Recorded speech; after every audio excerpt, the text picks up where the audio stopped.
Beeksisaa beeksisaa beeksisaa ajaa'iba baasaa mee qalbiin caqasaa dhaamsa hiyya har'aa mata dureen isaa waa'ee diyaaspooraa maqaa jedhamurraa isiniif dabarsaa na dhagahaa gurraan. Yaa haadha ilmaanii yaa intala dubraa yaa abbaa ilmaanii yaa ilma dardaraa dhaggeeffadhaanarraa. Diyaaspooraa jechuu kana gariin namaa usee jechuu malee hin beekan maalummaa. Diyaaspooraa jedhee diyaasporuma barachuu yoo feetan isiniifi nima tokko tokko malee gariin kijibuma. Dubraa fi dardara waa'ee fuudhaa fi heerumaa waa'ee diyaaspooraa jecha tokkoof lama maqaa jedhamurraan xiqqoo isiniif hima warra wal fuudhattiin achi dabra'amna. Diyaaspooraa jechuun qarshiidha moo xabshii afaan ingilish moo afaan kirish halaalaa bashbashii bira dhufnaan xabshii. Diyaaspooraa maqaa yaa maqaa kijibaa fuudhaa fi heeruma intalaa fi gurbaa jaalala afaanii tan durri gaggabaa tan booddeen arrabaa. Mee'us ajaa'iba diyaaspooraa moo dhiigaa mooraa haalaan tartiiba. Abaaramtuu jalloo tan guddisaan badde nadhoo baadiyyarraa jaarsa duraa gudde rahima addaan murtee aalii ollaan ooddee qaalii jaarsaa diddee ilmaan lama dhaltee haadhaaf abbaa isii ilmaan irra dhiiftee looni qofaan kaatee dirree dhawaa dhufte akkam akka taatu haalaan lumee booddee.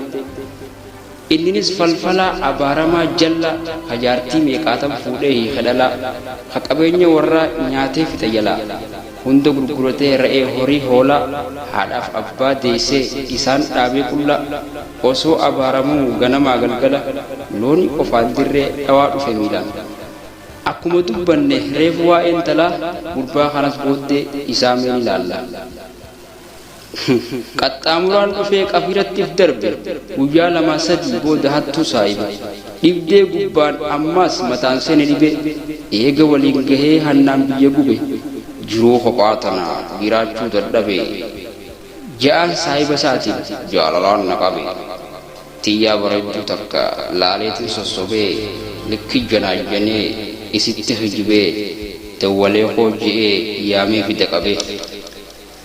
Ammaas deebinaa gara waa'ee intalaa baadiyyarraa gaafa dura dhuftu magaalaa gudda'amtuu qalloo gurraattiidha haala gaggaafachaa deemtee dhayxi mana dallaalaa dallaalli immoo oofeet mana namaa naqaa gibbii tujjaaraa seentee tarbiyaa mashaqqaa mataa qaqqabatti hanga baatii takka alawaadaa keessa xiqqoo waan nyaattee qaamni jijjiirame xiqqoo wayyeeffattee gurraacha sanirraa fuulli isii diimate yeroo xiqqoo booda waan dursan eegalte shiita bitattee guutame borsaan silkiidhas bitattee gurrarra ilfoonni kanaa mana namaa hin dalaguwani maallaqa waan hafe dhayxeenii taayiwaanii chaapittis amuuraa feeriif betinaa betni tokko osoon hafne bitti darzaanani. Harmasii shuntuuraa mootummaa jaan ol qabaa huccuu ol saaqattee dirree keeysee jilba if shukkumaa mannaq godhaa dabba harreefu jenne san iyyaalticha gurbaa isa biraaf deemti miila labbaa qaba torbaan keeysaa guyyaa tokko dhayxi bira lakkoofsa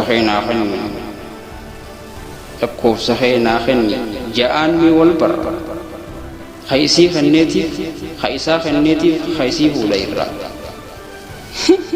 Jaalalaan qabamee jira xiyyaannarra jettee himti hoggaa dhayxe geelee sii bira. Isa kanaa kana nyaachuun qaba irra miskiinan fakkaatu ta'uun oolu tujjaara abadan hin dhiisu kuni diyaaspooraa. Halkan isii raftee silkitti dawwalee heloo ja'aan yaa qashtii qalloo magaallee yaadni keenya miidhee hedduu akka malee. Edafaa hin rafne suman yaadaa bule nyaadhee dhuguu dhiisee si harkadhu malee ji'eetti hijibee yoo isiitii dhugaa jaalala qabsiisee itti dabree daangaa miskoolillee dhiisee koolbaaq itti erga fagoo taa'ee yaamnaan ifif dhufti fiigaa hijibaan sossobee ganaa achi booda heerumte moo ja'aan baruuf hasi yaada hin heerumne jettiin. Kana waa hunda heerumus na fuutus ansumaan barbaada. Harmi hiika ilmaan lama luusifame irran maxxanee shushuntuuree dhume isaaf jecha taakkoon laastikaan qabame. Ati hoo hin fuuneef jettiin isiin illeen takkaan fuune jedhaan yoo si taate malee.